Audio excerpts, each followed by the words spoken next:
Breaking news, Victor Wembanyama took less on his contract with the San Antonio Spurs, and a lot of people are not going to be happy about this. Plus, speaking of not happy, Bam Adebayo punched Tyler Herro. What is going on? I'm Trevor Lane, coming to you from Summer League, about to head over to the arena in just a moment, but some things that we need to get into here. Let's start with Victor Wembanyama and the deal that he inked with the San Antonio Spurs. Victor Wembanyama has signed a 5-year, $252 million.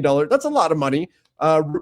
Maximum rookie scale contract extension with a player option in the 5th season. That all sounds pretty normal. But what did Wemby actually do here? Well, he took 25%, a 25% max. This is actually a little bit more than a 25% max, but nonetheless, essentially a 25% max instead of the 30% supermax escalators, which would have brought him to $303 million over 5 years. Now, perhaps Wemby's looking to this and saying, well, I'm going to opt out of the last year of this deal anyway, so maybe it's not really quite that much. But nonetheless, Victor Wembanyama took less money than he could have, and that's going to help the San Antonio Spurs. Shams goes on to say that he and the Spurs went through multiple frameworks and a major decision as the Defensive Player of the Year. He could have bumped up one tier in terms of his years of service, would have brought him to a 30% max. Instead, he settles for the 25%, and the Spurs and Wemby worked in close partnership, and Wemby ultimately chose a contract sacrifice in order to give the organization increased ability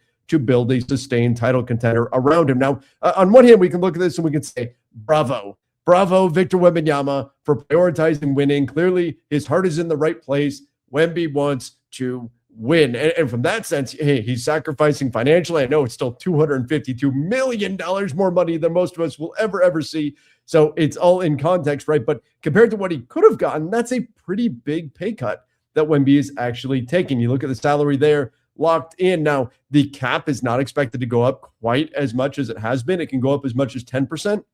They're looking at maybe 5% raises. So as Wemby's contract goes up, you can see his salary actually counts for a higher percentage of the cap, because the cap's not projected to grow with the demise of a lot of regional sports networks. So a little kind of weird quirk there where it's a 25% max starting off, but then it actually goes to 25.7, 26.3. Anyway, bottom line, Victor Wembanyama got less money than he could have in order to help the San Antonio Spurs have flexibility now moving forward. So what is this ultimately going to mean for the Spurs? And actually, you know what? Because it kicks in next year, not this year, I believe that is indeed the 25% max and not a little bit more, because it's a next year start on it and not this year. So for San Antonio, that just gives them that much more flexibility to continue to build out this roster. Remember, at some point, Steph Castle, he's going to get that new deal. That's going to be coming up next summer, where he will be extension eligible. And then after that, we got to remember Dylan Harper.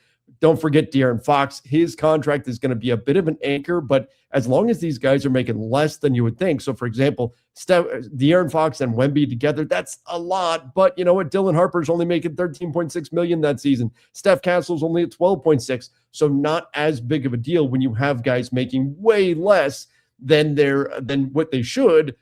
That helps to mitigate some of De'Aaron Fox making too much. Where it really comes to a head, though, is when you start to get where Dylan Harper and Steph Castle are on new deals. So we're talking about right here in 2029. I mean, that's years down the road, but that's when De'Aaron Fox is making $61 million. Wemby will be at 50. Harper will be on his new deal. Steph Castle will be on his. But with only a year left, maybe the Spurs can find their way out of that De'Aaron Fox contract by then, and they will be more than fine. So this is not like sound the alarms for San Antonio or anything like that, especially when you've got Wemby taking a little bit less than he could have in order to provide that much more future flexibility for San Antonio. In fact, we look at how things are projected for next year. They project to not only be below the tax, but also far enough below the first apron to potentially, depending on some decisions that they make, potentially be able to use the full non-taxpayer mid-level exception. They may have to do a little bit of wiggling to get there, but the bottom line is that the Spurs are set up very, very nicely financially. And Victor Wembanyama, if anybody's deserving of taking that jump up to a 30% max, it's Wemby, and he's taking less. Now, instead of people going to be mad about this, why? People are already a little bit frustrated around the league with what Jalen Brunson did, and that leading to a championship. He took less from the New York Knicks than he potentially could have had he waited a little bit longer to sign his new deal. And there were certainly reasons for that. But what the NBPA doesn't want to see happen is a precedent being set where players are expected, superstars are expected to take less in order to help their teams build out a roster. They don't want to put that onto the players. Remember, it's the owners and the players combined that negotiate the collective bargaining agreement. It's not the players that are trying to restrict spending on player contracts. Definitely not. That's from the ownership side. The second apron, do the players want that in there? Hell no, they don't. Of course not. So players are now having this all flipped on them. You guys need to sack. Well, sorry, the rules are the rules. We don't make the rules coming from the ownership side, but yes, you do. You do make the rules. You made them combined with the players. It's what a collective bargaining agreement is.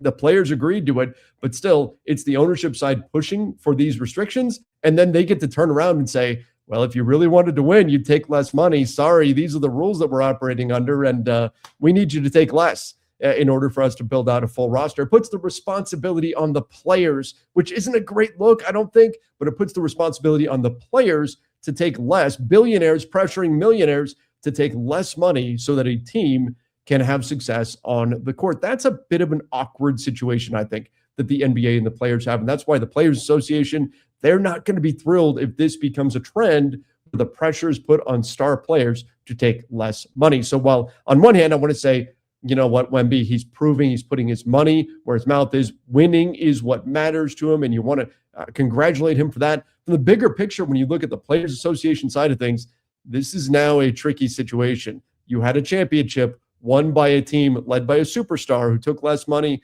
Now you've got your next big star in the NBA takes less money. Guess what's going to happen in the next superstar contract extension conversation? The team is going to ask the player to take less. And they're going to say, look at Jalen Brunson. Look what Wemby did, the reigning defensive player of the year. Look what these guys did. They took less to help their teams. It's only right that you do the same. And the Players Association definitely doesn't want to see players consistently put in a spot like that.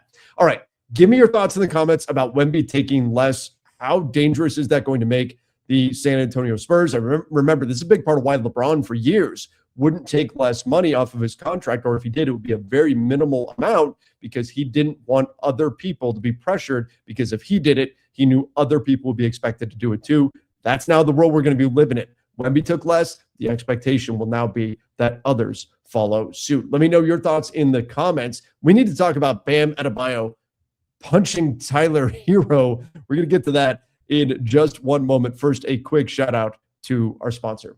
Going to pause for a moment to give a shout out to our sponsor, that is Prize Picks. Got a great deal right now. Play $5, get $50 instantly when you use the code HMA. The link is in the description down below. Super easy to play Prize Picks. All you got to do is pick more or less on some of your favorite players. And they've got all kinds of sports on there, not just basketball. You also have the NFL, MLB, NHL, and so on. Let's take a look at the NFL, the upcoming season here. I'm going to roll with Puka Nacua. I'm going to say more than 1,249 and a half receiving yards. He had over 1,700 last season, so I feel pretty good about that one. And then Ashton Genty, he had 975 rushing yards as a rookie last year. Right now coming in at 974 and a half rushing yards. I think he is going to get more than that and improve upon his rookie year numbers. If you guys want to get in on it, again, that code is HMA. The link is in the description down below. Play $5, get $50 instantly. And if you're going to play, please do so responsibly. All right, let's talk about Tyler Herro and Bam Adebayo. I mean, bizarre at Summer League. This coming out from Shams Charania. Take a look. Bam Adebayo and Tyler Herro got into a physical altercation in Las Vegas on Friday in which Adebayo struck Herro. The altercation occurred at practice court at a Las Vegas hotel this morning, starting when Adebayo approached Herro about comments the guard made critiquing the center on social media after their 7-year run in Miami continued. So think about that. We saw Tyler Herro and Bam Adebayo. They were teammates forever. They played phenomenally together for so long. And then, well, yikes. Not exactly what you wanted to see. Tyler Herro went and posted a graphic. He said a bunch of different things on social media, but one of the things he did was post a graphic that showed the worst mid-range shooters in the NBA, featuring new Miami Heat teammate for Bam Adebayo, Giannis Antetokounmpo, as well as Bam Adebayo at 36%. And then there were also screenshots of Herro criticizing Bam in DMs as well on social media. So Tyler Herro was talking all this stuff about Bam Adebayo on social media is what it all comes down to. After his departure from the Miami Heat, he felt a little bit scorned, I suppose. that Miami opted to trade him in the deal to get Giannis Antetokounmpo, and it led to a physical altercation. Now, there's already word from Dave McMenamin saying that when the NBA Players Association meeting was ending, one of the players walking out looked at his phone, saw the news, and said, that doesn't seem like a fair fight. Yeah, definitely does not seem like a fair fight. The Heat have said that they are aware of the incident. They are not commenting on it at this time. Then we have Draymond Green and Jordan Poole all over again. Hopefully this doesn't play it into it further. I'm not expecting it to. I'm sure the Miami Heat will take care of the situation. But nonetheless, it's a lot in Vegas. I can tell you that, everybody. All right. Make sure you hit the subscribe button right here on the Basketball Bulletin. Until next time, see you and